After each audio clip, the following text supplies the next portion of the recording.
Bonjour, ladies and gentlemen, and welcome to In Defense Of, a show where I debate the unpopular side of opinions within the anime community and hopefully set an example for other people to encourage more intellectual discussions where things might otherwise get ugly. I'm excited to discuss the topic I have for you in this video, which you probably already know considering I put it in the title and thumbnail. That's right, these poor girls, and boys, have been called everything from mean and abusive to downright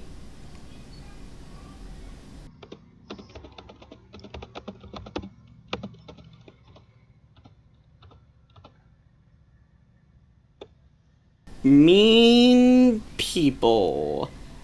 But is it possible that there's something more to them than meets the eye? Enough beating around the bush, we're talking about tsunderes, y'all. Let's debate.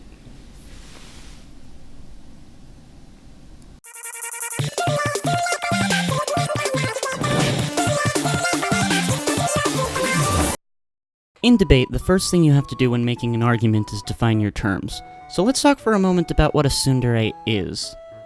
The word tsundere is a portmanteau of two Japanese terms. Tsun, which is an automatopoeia which means to act disgusted by or turn away from someone, and dere, also automatopoeia meaning love-struck. These two things combined gives us the concept of someone who acts disgusted with or mean towards another character, but gradually grows to a softer state because of their love for said character, hence tsundere. Tsunderes come in two different types, which are often referred to as simply Type A and Type B. Type A tsunderes are tsun in their default state. They usually have a negative outlook on life and treat everyone and everything badly. Their dere side will come out over time as their romantic partner gets to know them better and realizes that they are a kinder person than they appear on the outside. Type Bs are dere in their default state, acting cheerful and generally like normal people, with the exception of when they're interacting with their romantic interest, in which case their tsun state comes out as a response to dealing with their romantic feelings. It's not uncommon for an avid anime watcher to roll their eyes when a tsundere character is introduced. And it's not surprising considering how common of a character type it is. While the term tsundere usually specifically applies to characters in Japanese media, you may be surprised to learn that anime isn't the only medium bloated with characters who display tsundere traits. To find tsundere characters in Western stories, you need look no further than every middle grade novel ever. Some popular examples of Western tsunderes include Annabeth Chase from the Percy Jackson series, Kristoff from Disney's Frozen, Princess Leia from Star Wars, Hermione Granger from Harry Potter. I could go on. In fact, I believe that tsundere-type characters are universal, and I'm about to attempt to prove it to you. I'd like you to join me on a journey I took to find the first tsundere in the history of writing. So, in preparation for this video, I decided to do some research to find the earliest example of a tsundere-type character that I possibly could. It couldn't be too hard, right? If I just keep going back, eventually I'd find the first one. I started from Jane Austen's Pride and Prejudice, one of my favorite examples to use when talking about tsundere characters in Western media, probably because it's one of my favorite books, and it's really just the story of two tsunderes falling in love with each other. Go ahead, try to tell me I'm wrong. She is tolerable, I suppose. But she's not handsome enough to tempt me. Bingley, I'm in no humour to give consequence to young ladies who are slighted by other men. Anyway, Pride and Prejudice was published in 1813. That's pretty old, right? From there I started coming up with older and older works, but by the time I got to Shakespeare's The Taming of the Shrew, which was probably written in the 1590s, I realized I wasn't getting anywhere. So I decided to approach the problem from a different angle. In fact, the exact opposite angle. To elaborate, the new plan was to try to find the oldest romance story I could, then move forward in time until I found a character exhibiting attributes characteristic of tsunderes. Unfortunately, all the internet had to say about this subject was that a book called Pamela is generally acknowledged to be the first romance novel. But it was written in 1740, so that's not helping any. So I went to a more reliable source. My mom. My mother is an incredibly prolific reader. She knows more about stories than anyone else I know. That said, I still wasn't expecting how immediate her answer would be when I nonchalantly asked, "Hey Mom, what's the oldest romantic story ever?" What was her answer, you ask? She pointed me to the story of Orpheus and Eurydice, a tragic Greek myth about a young man who literally followed his lover into hell. Okay, so that's a good start, but Orpheus in Eurydice clearly doesn't have a tsundere. So where do I go next? Well, while thinking about my mom's answer, my mind grabbed hold of another character from Greek mythology, Atalanta. Atalanta is actually a super cool character. Her father, Prince Aeacus, ordered her to be left in the forest to die when she was just born, for the simple reason that she wasn't a boy and therefore couldn't serve as his heir.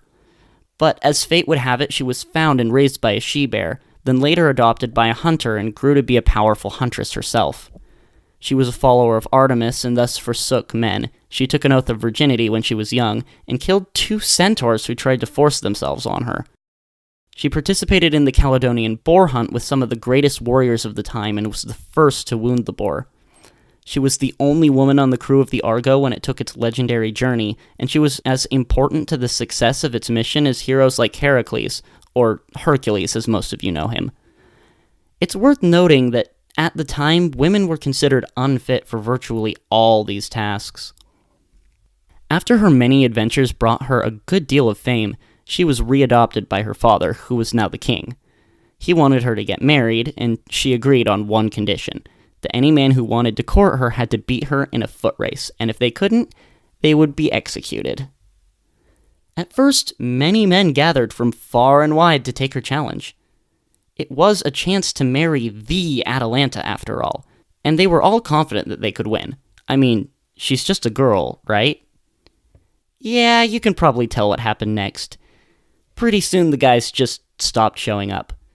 Can you blame them? But that's not the end of the story. Here's where the romance part comes in.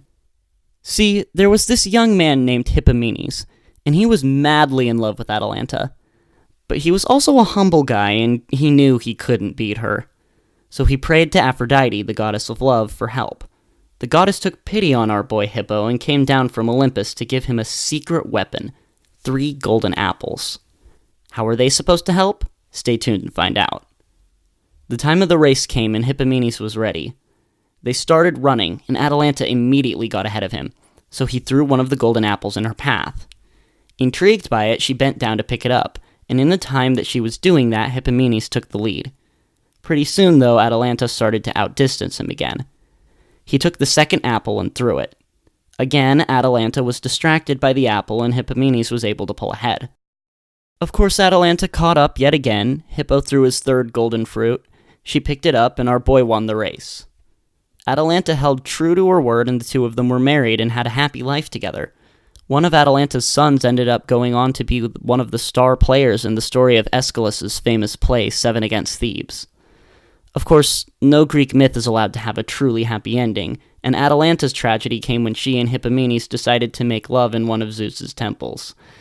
Zeus didn't like that very much, so he turned our couple into a pair of lions. Boy, that is a good story. Somebody ought to make an anime out of that. While an Atalanta-centric anime doesn't exist, the character of Atalanta has appeared quite a few places in popular media, including a few video games and the light novel series Fate Apocrypha, which was adapted to anime form by A1 Pictures in 2017. Boy, I did not expect this video to be the thing that got me to finally watch a Fate series, but of course after learning this I had to go watch it. So I'll give you a quick review of what I've seen so far.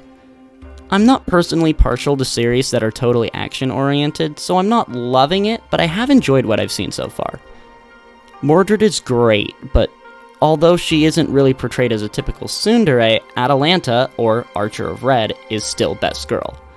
I've got a weak spot for girls who like kids. Might have something to do with the fact that I have 7 siblings. Also, giving her cat ears as a reference to her transformation into a lion? Brilliant. So, is Atalanta the first tsundere ever? And did I even need to do this segment? The answer to both is probably not, but I've definitely made my point about tsuns being universal, and I will always take any opportunity to nerd out about Greek mythology. One of the books I'm working on right now is a light novel with heavy ancient Greek influence about a cool hunter woman who's cursed to fall in love with an urn, but I'm getting off subject again. What were we talking about? Right, tsunderes. Now that we've established that they appear throughout all sorts of cultures and times, it seems reasonable to ask, Why? What is it about this particular character type that's so attractive to us? Are we all just masochists? Well, maybe, but I think there's more to it. To figure this one out, I talked to my dad. My dad is a psychologist and life coach with a degree in marriage and family therapy, so he knows a good deal about the psychology of attraction. With his help and the help of one of my sisters, I managed to come up with 3 reasons why people love these characters. Let me ask you this. What is the hardest thing you've ever done? I mean something that you had to work your butt off to do, but gosh darn it, you wanted the reward waiting at the end and you were going to get it. How did you feel when you finally succeeded? When that thing you were working toward was finally in your grasp, what was your reaction? Let me give you another example. Which is more satisfying? Picking up a few things that are scattered across the floor of your room, or completely reorganizing it so everything is neat and accessible? The human brain is wired to get satisfaction from a job well done, and that satisfaction increases the harder the job is to accomplish. This system rewards us for doing hard things and therefore encourages us to keep working hard, and it's crucially important in nearly every aspect of our lives. It's not hard to figure out how this applies to tsunderes. A tsundere character presents a built-in obstacle that has to be overcome. Watching the main character gradually break through that hard exterior sets us up for the immense satisfaction of seeing the tsundere open up about his or her feelings to them. When we experience a story, we experience it through the main character's eyes. So the satisfaction they would feel in those moments when the tsundere blushes, lets their guard down, and in any way allows their true feelings to show is satisfaction we feel with them. If we're lucky enough, we may even get a confession. And I can tell you, a tsundere confession is essentially heaven on earth. Unless they get rejected, but that pretty much never happens because being a tsundere gives you a 75% better chance of ending up with the main character, because they're that appealing. As a side note, this built-in obstacle also provides something for the writer, namely conflict. No story can exist without some conflict to be resolved, except Lucky Star apparently. And tsunderes have a built-in means of providing that meaning that the story so desperately needs. This next segment relates specifically to female tsunderes, but don't worry girls, I'll address your beautiful shoujo manga boys shortly. Now, if you've been on our anime memes or similar places on the internet, you may have seen this word floating around. While some may say this is just the word protect, spelled incorrectly, I would disagree. The context this word is used in is perfectly described by what I like to call the protect factor. That is, the natural urge or instinct in men to protect the people they're close to, especially young girls. As I've said before, a reader or viewer experiences stories by putting themselves in the place of the protagonist or viewpoint character. And if they're able to connect to that character, they'll start to care about the things he or she cares about. If our main boy is friends with or romantically interested in a character, we will connect with that character as well. This is where vulnerability comes in. See, most tsundere girls act the way they do because of something in their past that caused them to shut themselves away from the world. Or they act mean around their romantic interests because they're flustered and don't know how to react. Both of these situations are examples of emotional vulnerability. When a man sees a vulnerable young girl, his instinct to protect kicks in, causing him to have a closer emotional connection to that character and want to never let anyone hurt her and her precious smile. This concept of the protect factor is also the primary reason you keep coming back to that cute moe show, even though absolutely nothing has happened in it. Okay, girls, it's your turn. The secondary reason that male tsunderes are appealing to women is a direct analog to the male protect factor. Where men have a natural instinct to protect, women have an instinct to nurture and care for those they care about. This includes helping them through their emotional problems. And guess who has emotional problems? Just like girls, tsundere boys usually have some emotional turmoil that causes them to act the way they do. And once a girl forms a connection with her husbando, she wants nothing more than for him to be happy and healthy. This gives that much more satisfaction when he does smile or open up to the people in his story. To sum up all my points in one wonderful package, let's examine a couple of well-written tsundere characters in anime and see what makes their stories work. First, we'll look at Isaka Tyga from Toradora, one of my favorite anime of all time. Then we'll finish the video with an analysis of Soma Kyo from the hit anime Fruits Basket, specifically considering his ending in the manga, which was way better. Obviously, this is going to mean spoilers for both of these series, so if you haven't seen either of them, go and watch them right now. I have links in the description. Or just skip to this timestamp to see the end of the video, no spoilers required.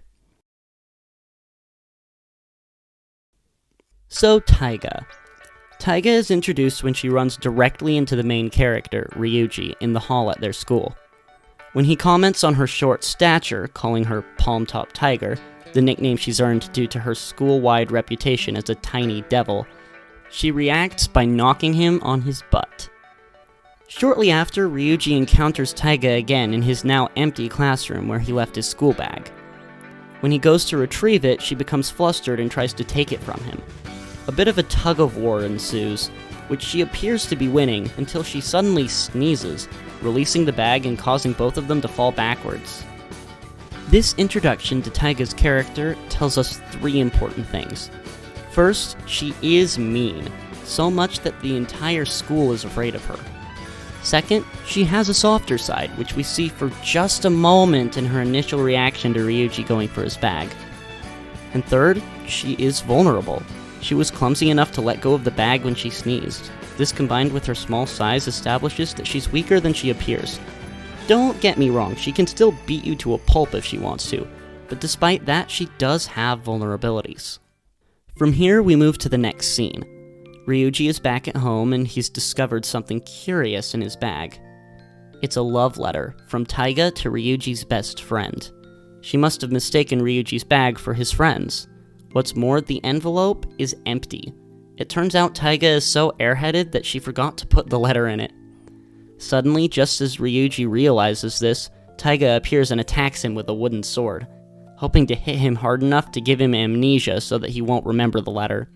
Ryuji is able to talk some sense into her, and she discovers that he's in love with her best friend as well. The pair agree to help each other get together with their respective friends. But as the story progresses, Tyga and Ryuji, and you in conjunction, begin to realize something. The thing is, the intense admiration that they have for their apparent romantic interests means that our main pair will always see their crushes as far off, beings of radiance who are too bright to even look at. Meanwhile, the friendship they grow with each other, and their willingness to help one another through thick and thin, allows them to be truly equal to each other in a way that they couldn't be with anyone else. A tiger and a dragon. This amazingly compelling romantic writing wouldn't have been possible if Tyga didn't start out as a tsundere-type character, because as I said before, it was the exact traits that tsunderes exemplify that allowed this story to be set up from the beginning, and those who have seen the anime can testify with me that those same traits carry it through all the way to its incredibly satisfying conclusion. Now, Kyo is a slightly different story. He's subject to a curse that was put on his family, which causes select members to transform into the animals of the zodiac when hugged by someone of the opposite sex. Kyo specifically transforms into a cat, which, in legend, wasn't able to join the zodiac because the rat tricked him into thinking the party that it was formed from was the day after it actually occurred. The fact that he isn't really a zodiac animal, and that his curse also turns him into a monster when he isn't wearing a special bracelet, caused his family to ostracize him, leaving him alone for much of his childhood. Despite this, when he isn't yelling at his family or at the protagonist of this story, a girl named Toru who ends up living in the same house as Kyo and a few of his cousins, he can be surprisingly sincere, and is the only one who's able to see when Toru is truly hurting, due to the fact that she feels responsible for appearing happy all the time so she doesn't get anyone else down. In fact, it's exactly his tsundere qualities that allow him to force her to let her true feelings out, because he knows the power a good cry can have sometimes. In the end of the story, it's Toru's love for Kyo that is ultimately able to break the curse on the whole family, because Toru and Kyo make each other better. In both this story and Toradora, the romantic conclusion gives you something that I find to be rather rare and always welcome: a reason. The resistance provided by the tsundere's personality forces the characters to think about the reason that they like each other, and the reason that they should be the ones to end up together. Because as great as love is, it can only get you so far. Characters who improve each other make the best romantic partners, and the power that they have to make each other and the world around them better should never be ignored. What do you think about all that? Are you convinced that tsunderes can be extremely well written and attractive characters? Or are you still in the camp that's opposed to their violent ways and oversaturation in the medium? Let me know and go wild debating it nicely in the comments below. If you enjoyed this video, I would appreciate it a lot if you would leave a like, subscribe to my channel, and ring the notification bell to see all the great videos I have in store for you. While working on this video, I had a realization. If you don't follow me on Twitter, you probably don't know, but this video actually ended up being about twice as long as I was planning, and I realized that I want these videos to be good. I want them to be something that you can really enjoy and be well put together, and if I keep working on them on a weekly schedule, that's not going to happen. But don't worry, I will continue to release videos every Saturday, just not necessarily an In Defense Of video every week.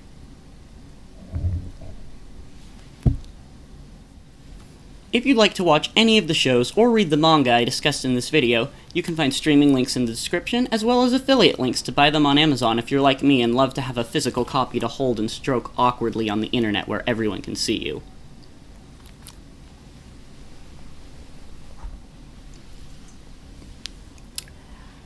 Drop a comment if there's anything you'd like to see me discuss on this channel, and follow me on Twitter if you're interested in hearing my actual opinions about the topics I discuss in these videos. Before I go, I'd like to give a shout out to my mom, my dad, and my biggest little sister for helping me out so much with this video. I couldn't have made it without them. And, oh, one more thing. If you'd like to hear from the other side of this debate, I put a link in the description for the best counter-argument I could find to the position I argued here. That's all I have for you folks, so until next time, I bid you adieu.